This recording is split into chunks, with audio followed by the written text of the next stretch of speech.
Hi, I'm Tony Quattroville from One Agency, and welcome to the final housing market in 2017.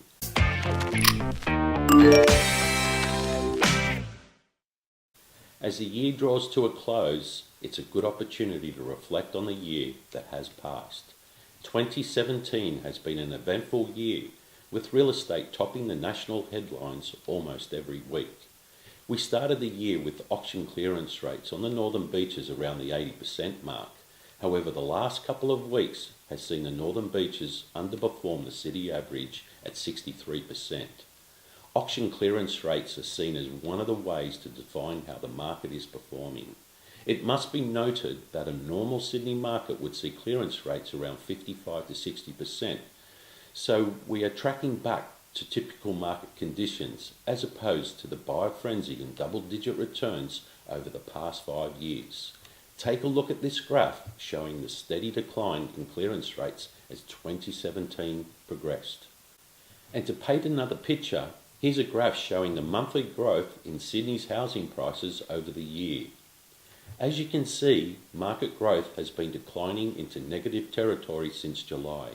In fact, Sydney house prices have declined by 1.3% over the last 3 months. This is the greatest decline over a 3-month period since March 2016.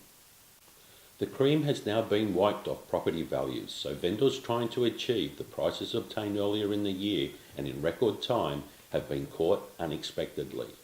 The supply of homes on the market has also slowly risen as the year has progressed. Although it is worthy of note that this number is also reverting back to the mean, as we have had a very low supply of homes on the market for the preceding 4 years. This also has a direct correlation with the fact that homes are taking much longer to sell now than they were at the start of the year, causing more homes to remain on the market for longer.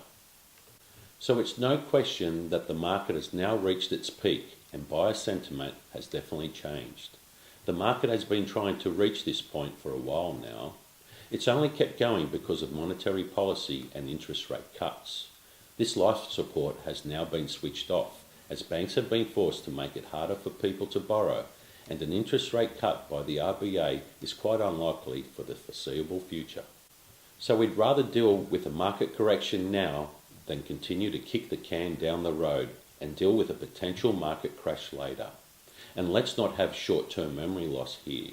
Your home has increased in value by as much as 75 to 100% over the last 5 years.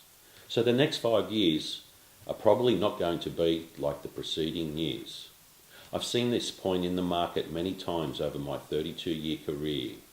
I know it takes a special kind of marketing and negotiating strategy now to ensure you get sold quickly and for a great price when dealing with buyers who perceive to have the upper hand at the negotiating table. To discuss further about preparing your home for the upcoming market conditions, please do not hesitate to contact me at any time. And let me be the first to say, I wish you and your family a very Merry Christmas and a happy, healthy and prosperous 2018. Thanks for watching.